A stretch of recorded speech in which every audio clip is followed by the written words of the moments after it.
Oi, tchucos, tudo bem?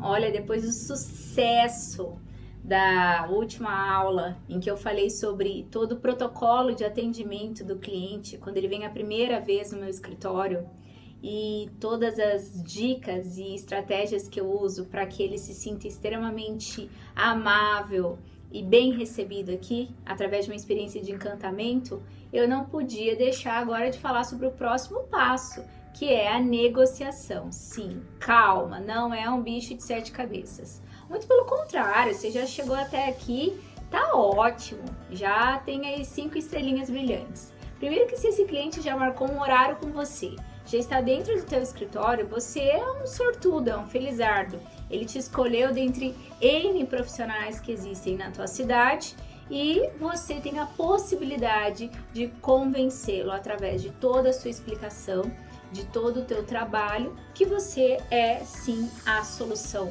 mais inteligente e viável de contratação para a realização do sonho da casa dele. Então vamos fazer um overview aí da nossa última aula para vocês entenderem o porquê que essa negociação não é esse bicho de 7 cabeças. Esse cliente ele já está totalmente ursinhos carinhosos, ele está amável, ele recebeu todo o carinho, todo o mimo do teu escritório, ele viveu uma experiência gastronômica de um quitute que você desenvolveu com muito carinho, um som ambiente, um cheirinho aromatizante extremamente gostoso. As texturas do seu escritório com materiais acabam deixando ele com a certeza de que, nossa, que escritório bonito. E também a questão da musiquinha ambiente, né? Que a gente acha que isso é muito delicado, muito agradável e deixa um clima mais descontraído. Tirar, sabe, esse cliente desse dia a dia, dessa correria, desse estresse e trazer para um universo paralelo dentro do seu escritório de encantamento, de sofisticação, é essa uma das nossas principais tarefas para trazer esse cliente para o nosso lado, tá bom? E aí a gente se vê com esse cliente na nossa mesa. E aí, Carol, o que eu faço? Calma, olha, essa parte de negociação, ela tem etapas bem delicadas, então eu acabei desenvolvendo aqui algumas anotações para passar exatamente o que eu faço para vocês, tá bom? Primeiro que quando a gente chega, né, no momento de apresentar o nosso valor, é interessante que a gente tenha muita clareza nisso, tá? Sem rodeios. Não tenha vergonha de falar o teu valor, não tenha vergonha de defender o teu produto, o teu intelecto, as horas gastas, os anos de faculdade, os cursos que você investiu, a tua maturidade, a tua expertise que não tem preço, isso vale muito a pena você ressaltar. Eu acho interessante que nesse momento, dentro da minha sala de reunião, está aparecendo um portfólio em que tem a foto da minha equipe, que tem a foto dos meus prêmios, que tem a foto de alguns projetos em que eu fiz, e ali eu conto um pouquinho da minha história. Para quê? Para agregar valor. Ele entender quem sou eu, entender quem é a minha empresa e o que a minha empresa pode fazer por ele. Não é um simples amadorismo, não acabei de montar um escritório ou eu não tenho segurança do que eu tô falando, não. Eu tenho muita segurança, eu sei o que eu sou capaz e é nesse momento em que você tem que passar isso pro teu cliente. Vale lembrar também que nessa reunião é muito importante que você seja extremamente transparente. Mas como fazer isso, Carol? Deixa bem claro para o seu cliente aquilo que você não faz. Uma outra coisa que chega a ser até absurda, eu acredito que vocês vão até rir disso, mas eu já tive clientes que achavam que eu era responsável por fixar as placas de obra no tapume e, inclusive, confeccionar essas placas de obra. Gente, eu não sou gráfica. Eu não tenho a mão de obra especializada para ir lá fixar essas placas. Então, tudo isso é extremamente relevante que você venha a deixar claro que você não faz. Mas, Carol, isso é tão óbvio, mas é justamente aí que tá a pegadinha. É óbvio para nós que esse é o nosso dia a dia, a gente sabe. Agora, não é óbvio para eles, clientes que não têm esse entendimento de que esse serviço não pertence ao nosso escopo. Eu acredito que é a mesma coisa que se a gente fosse num cirurgião plástico, ou se a gente fosse num dentista. Deixar bem claro que, por exemplo, no cirurgião plástico, eu sempre uso esse exemplo. Se você vai fazer uma cirurgia de colocar silicone, E você também queria que ele fizesse a papada aqui no teu pescoço, se você não deixar claro para ele que você quer comprar os dois serviços, não acho que quando passar a anestesia você vai acordar no hospital linda e bela com os dois serviços feitos. Não, você contratou para um, para outro, ou deixou claro que você queria ambos. Na nossa área é extremamente oportuno você deixar esses esclarecimentos bem massificados na cabeça do seu cliente. Pergunte, pergunte e pergunte se ele apresenta alguma dúvida, tá bom? É importante também falar sobre as revisões. Você vai ficar ad eterno, né? Revisando o projeto. Tem um limite. E esse limite dessas revisões está contemplado no teu contrato. Quantas revisões você tem direito por etapa? Deixe claro, faça... Eu sempre faço o exemplo dos dedinhos, sabe? Eu falo pro meu cliente assim, ó, que eles são 4 etapas no meu escritório e que se ele pula da casinha A para a casinha B, ele me deu 100% de segurança de que eu poderia pular para a casinha B. Se eu vou da casinha B para a casinha C e ele pede para voltar lá para A, eu joguei a casinha B fora, todo o meu serviço. Então é importante ele ter, né, essa noção e esse entendimento da tua produtividade, dos materiais que você empregou e de toda a produção que isso emanaria em ser perdida. A não ser, obviamente, que ele queira, porque é uma mudança que se faz ser extremamente necessária, e aí ele vai pagar para você uma porcentagem para voltar essas casas. Tudo isso contemplado no teu contrato. Então a gente falou para você ser clara, né? Ou claro, para que você tenha, você leia essa proposta com o cliente com toda a transparência, você lembrar daquilo que você não faz, é extremamente oportuno, lembrar sobre as limitações das revisões, para ele não achar que é ad eterno o teu projeto. Fale que o teu projeto tem prazo, o prazo de start, o prazo de fim desse contrato, que também pode estar muitas vezes atrelado, se você quiser, ao início de construção, né? Aí você pode dar essa folguinha, que nesse tempo que esse trâmite está correndo dentro de escritórios ou de condomínios e prefeitura, ainda não está contando efetivamente o prazo, tá? Acho interessante também você apresentar o infográfico, em que você vai falar passo a passo aquilo que o seu escritório faz de uma maneira muito mais didática. Claro que é importante que esse cliente leve uma cópia do teu contrato através da minuta, porque lá tem cláusulas falando sobre direitos e deveres e que é importante esse cliente ter consciência do que o espera.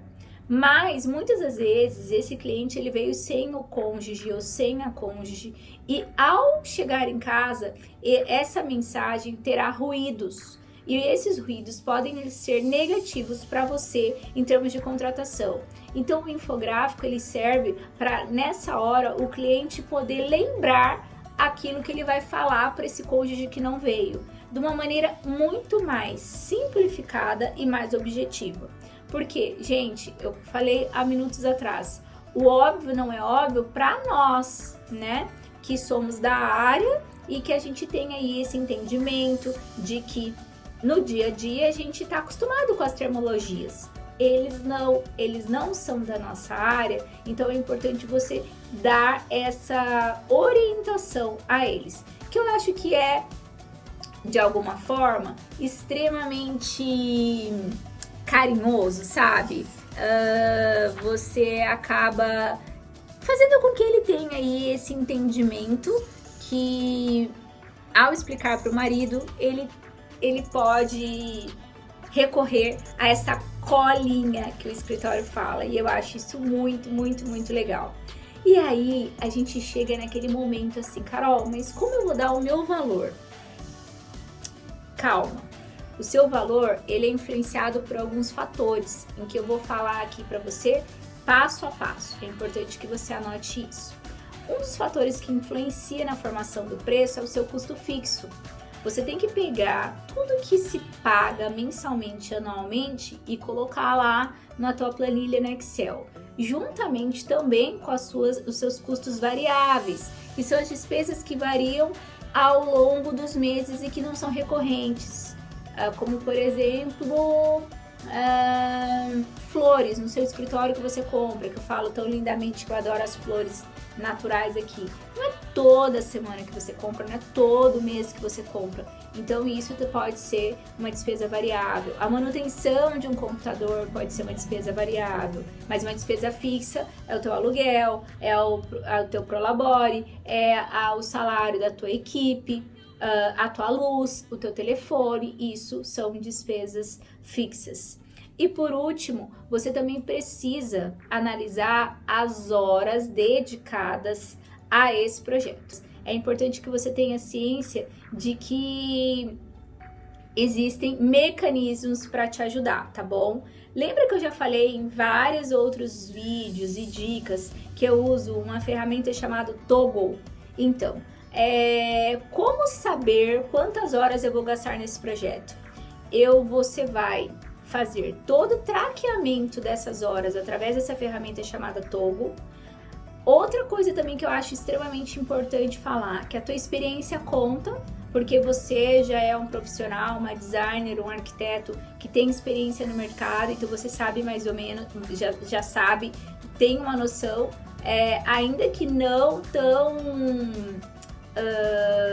contundente, mas você tem uma noção de que você vai gastar em 100 metros quadrados, 100 horas, 200 horas, você sabe a capacidade produtiva do teu escritório. E por último, e não menos importante, a complexidade do projeto, o tamanho do escopo, né? Que eu acho que é importante você também analisar tudo isso para você dar aí o teu valor. Então vamos lá, para você dar o teu valor, você tem que analisar quantas horas você vai traquear, quantas horas você vai gastar em cima desse projeto, a complexidade deste projeto, e em cima disso você vai analisar também seus custos fixos e suas despesas variáveis para que você chegue num denominador comum de quanto custa a sua hora. E aí, versus a sua hora, baseado no tempo que você vai gastar nesse projeto, você consegue chegar num denominador comum para colocar o valor ao teu serviço, tá? Aí já vamos começar aqui, Tchuco, dando uma mega diquinha. A gente não passa preço, a gente passa valor. É diferente, né? Etimologicamente falando, e é diferente também para que ele tenha entendimento de que não é um produto, é uma riqueza de trabalho, de entrega que tem um valor. Então vamos começar a mudar também essa nomenclatura, eu acho que é bem oportuno, tá bom? E vou aqui agora dar um exemplo que eu também anotei para vocês. A diferença entre projetos técnicos e consultoria. Escopo. Lembra, eu falei em alguma das minhas lives que quando o cliente chega até você depois da apresentação do teu valor e te pede uma negociação diferenciada em termos de desconto, né? O que você pode fazer? Você pode fazer o seguinte, olha só. Eu uso o exemplo das mãos. Se são 100 metros quadrados, você faz um valor baseado em 100 metros quadrados. Você só pode dar um desconto se você diminuir esse metro quadrado. Então, de 100 para 70, ou seja, você consegue também reduzir um pouco. Nunca faça assim, ó, 100 metros quadrados, eu quero um desconto e vou te dar mais R$2.000 de desconto. Não bate, você está pagando para trabalhar, meu amor. Você está tendo a ONG do amor no seu escritório. É importante você saber que toda essa diferença entre dar um desconto e baseado no seu custo fixo tem que ser anotado com muita cautela para que você tenha um entendimento que não é tão simples assim você acatar o pedido do teu cliente. Não, eu não estou dizendo que você não pode oferecer esse valor diferenciado. Pode, claro que pode, mas diminua o escopo, diminua a entrega do teu serviço, porque aí faz jus ao desconto que você acabou de oferecer a esse cliente depois de atender o pedido dele, tá? Então, é mais ou menos essa estrutura que você tem que usar, e essa estrutura, da forma como que eu falei aqui, já vai te dar um bom norte tá? Para que você tenha, sim, uma noção clara de como chegar ao preço de venda, tá? Eu espero que eu tenha ajudado. Nós teremos ainda muitos mais assuntos a falar para vocês e aguardem até a nossa próxima aula. Um beijo!